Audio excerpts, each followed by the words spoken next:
At night, when the other engines are tucked away in their sheds, you can still hear the faraway call of an engine's whistle and the clickety-clack of train wheels turning. This is the sound of the mail train. One train is pulled by Thomas and the other by Percy, as the loads are too heavy for one engine to do the work alone. The mail is loaded into freight cars at the harbors, and the engines pull their trains through the silent stations, delivering their precious loads.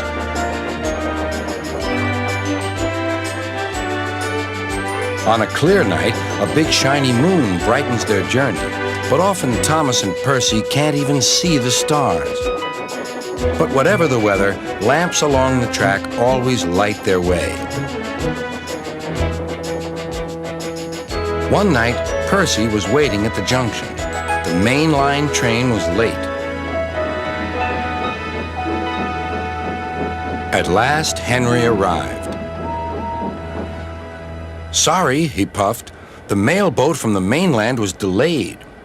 "Come on, Percy," said his driver. "Let's make up for lost time."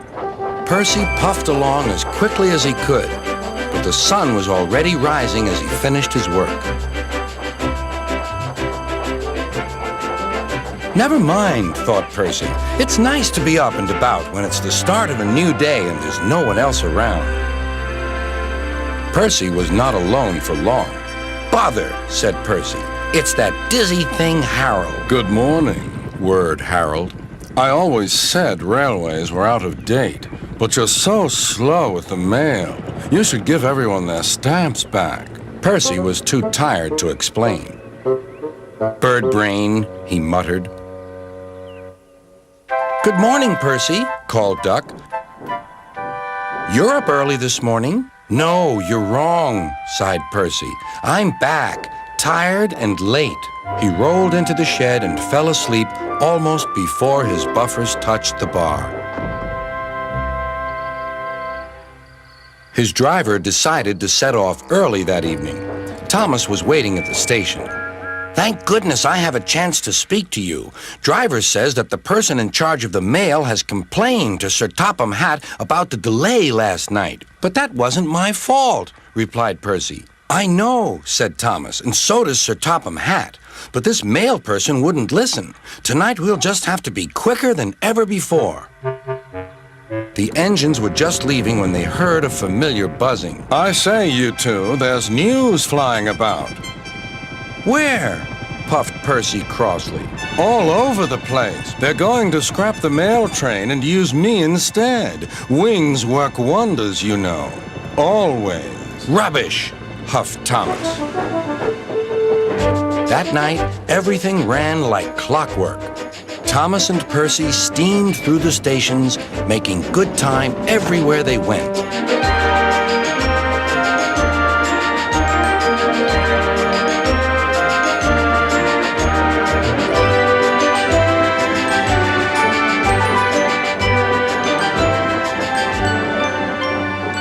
At a station, Thomas noticed a man looking cold and worried. He had missed his train home. "We can give you a ride," said Thomas's driver, "but it will be rather uncomfortable." "Thank you," said the man. "Anything's better than sitting here."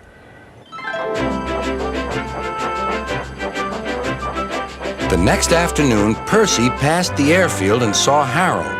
"Hello, Lazy Wings. Are you too tired to fly today?"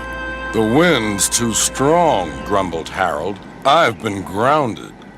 "You need rails," laughed Percy. "They work wonders, you know. Always." That night, Sir Topham Hatt showed the two engines a letter. It was from the man who missed his train. "He thinks you are both splendid, and everyone says that the mail train is the pride of the line."